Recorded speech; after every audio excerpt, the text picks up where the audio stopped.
ही पाण्याची विहीर आहे. तुम्ही बघू शकता किती खर्चिक बांधकाम आहे. आपले लोक किती पाण्याच्या स्रोत सुरक्षित ठेवण्यासाठी किती खर्च करत होते. मग ते हिंदू असतील, मुस्लिम असतील, कुणी असतील. तसे हिंदूच बांधकाम आहे. हिंदूंचेच बांधकामं सगळी बळकावलेली आहेत. यांना स्वतःला काय बांधता येते.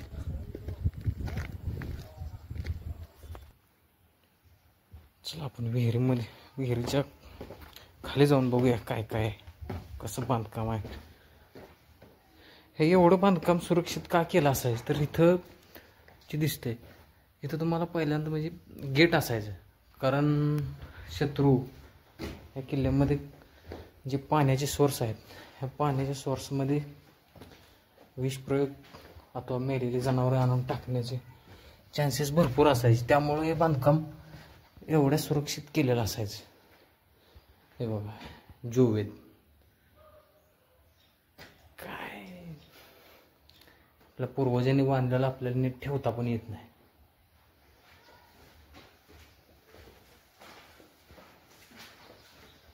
याच्या खाली सुद्धा एक तळमजला आहे बरं का, तुम्हाला दिसत असेल. याच्या खाली सुद्धा 2 मजले आहेत असे.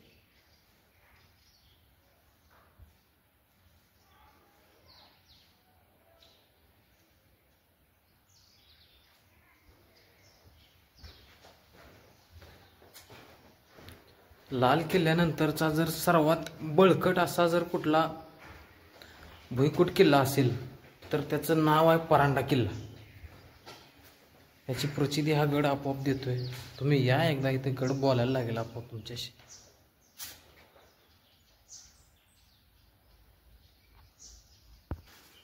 हा या विहिरीला येण्याचा छुपा मार्ग आहे. बघू शकता तुम्ही.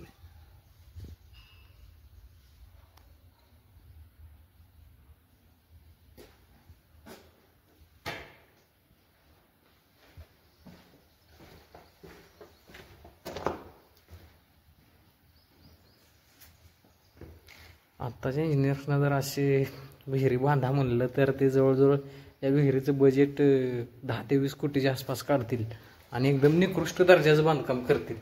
हे बघा 700 वर्षापूर्वीचं बांधकाम आज हे साक्षी देत उभा आहे. भव्य दिव्यता काय असते हे एकदा महाराष्ट्रात येऊन बघा कळेल. महाराष्ट्रात फिरा, कुठं जायची गरज नाही आपल्याला असून प्रेरणा घेण्यासाठी, स्फूर्ती घेण्यासाठी. आपला एवढा ज्वलंत इतिहास आहे की सांगायची सोय नाही.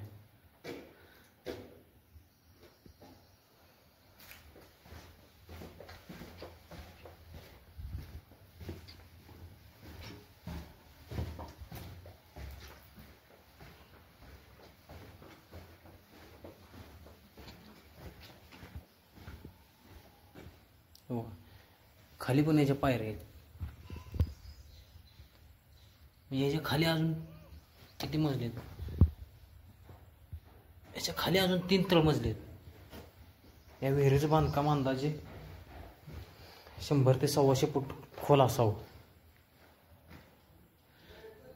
डोंगरी किल्ल्यांवर पाण्याची व्यवस्था ही पाण्याचं टाकं खोदून केली जाते. जसं की पावसाचं पाणी नैसर्गिकदृष्ट्या तिथं अडवलं जातं. पण हा डोंगरी किल्ला नाही आहे.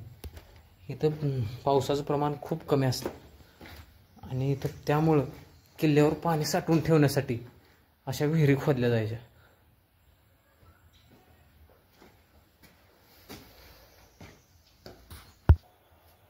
आता आपण किल्ल्याच्या पश्चिम बाजूला असलेल्या तटबंदीकडे चाललेलो.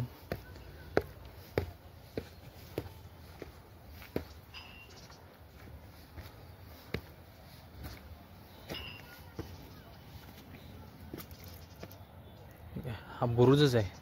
जर तुम्ही बाहेरून बघितलं तुमच्या लक्षात येईल.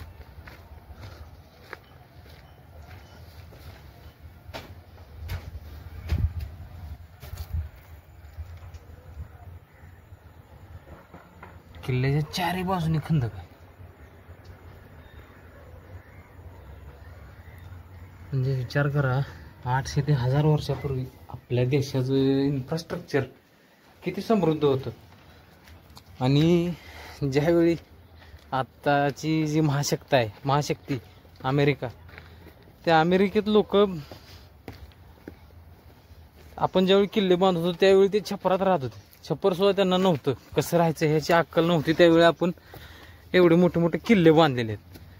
म्हणजे अर्थात त्या काळातली महाशक्ती आपण होतो. बघा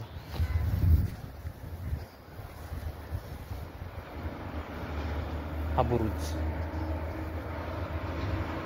हा टेरणीचा बुरुज आहे.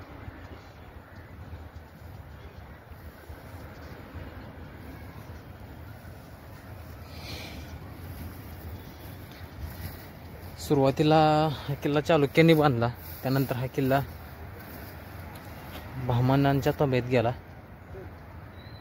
बहमानांच्या नंतर हा किल्ला निजामशहाच्या ताब्यात गेला. आणि निजामशहाच्या नंतर हा किल्ला मोगलांच्या ताब्यात गेला. आणि मोगलांच्या नंतर हा किल्ला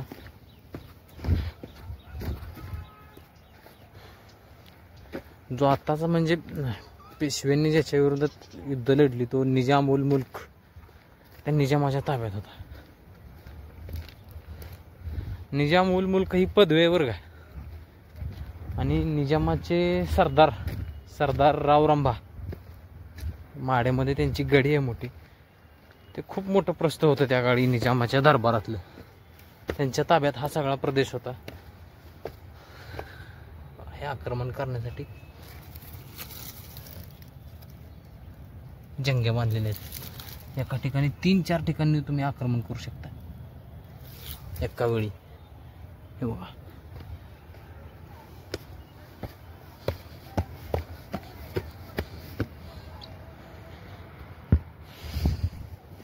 ही किल्ल्यावरची दुसरी तोफ.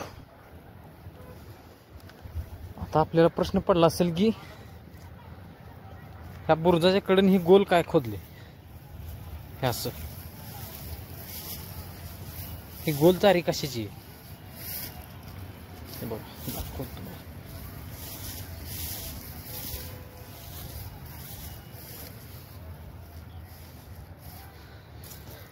हा जो आहे हा सेंटर पॉइंट आहे.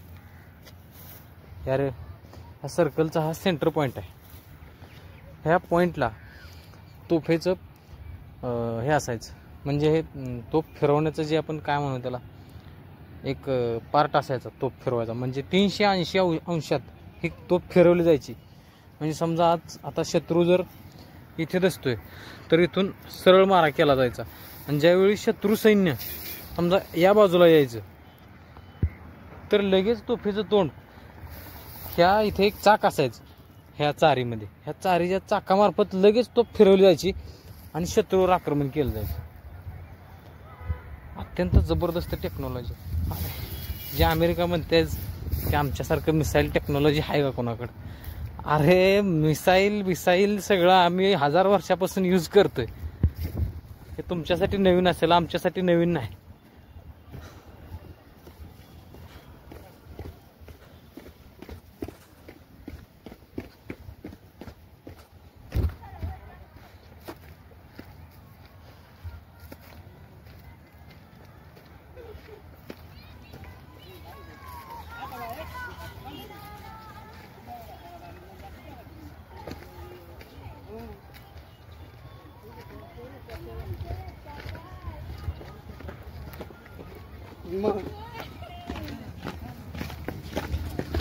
किल्ल्याच्या बुरुजावर आलो आपण. किल्ल्याला जवळजवळ 9 बुरुज आहेत.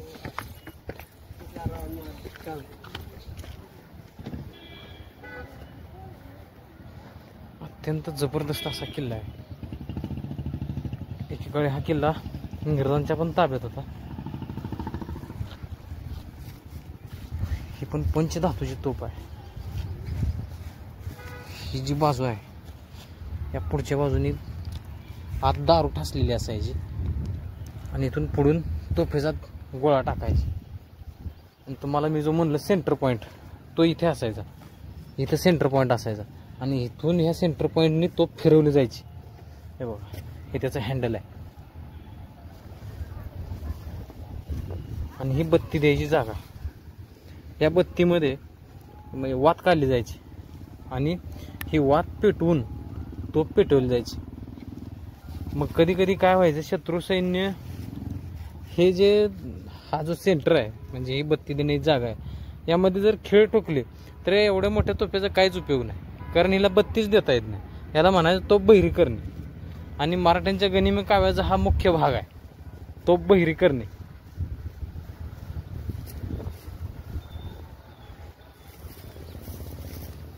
खंदक आणि ही दुहेरी तटबंदी.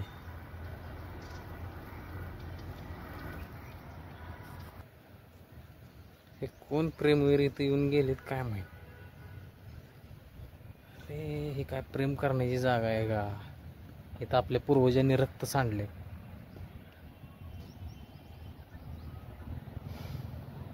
किमान आपण जपूया तरी रे. आपल्याला हे बांधणं शक्य आहे का? तुम्हाला काय वाटतं मित्रांनो? हे एवढी मोठी तटबंदी, असा खंदक, हे एवढं शक्य आहे का आताच्या सरकारला बांधणं? अथवा कितीही बजेट काढलं तरी आता बांधणं शक्य आहे का? हे मला सांगा. हे सगळे जे किल्ले आहेत ना, आता तुम्ही बघू शकता ह्याच्यावर झुडपं वाढलेत, हे पडायला झालेत. ह्याचे दुरुस्तीचं काम नाही केलं तर हे पडतच असतात. ह्या किल्ल्यांचे फोटो आताच काढून ठेवावे लागतील, कारण आपल्या पुढच्या पिढीला दाखवायला आपल्या पूर्वजांनी ठेवलं की हा किल्ला आहे, तुम्ही बघा. आपल्याला फोटो काढून ठेवावे लागतील की असा असतो किल्ला, दाखवायला पुढच्या 50-60 वर्षामध्ये.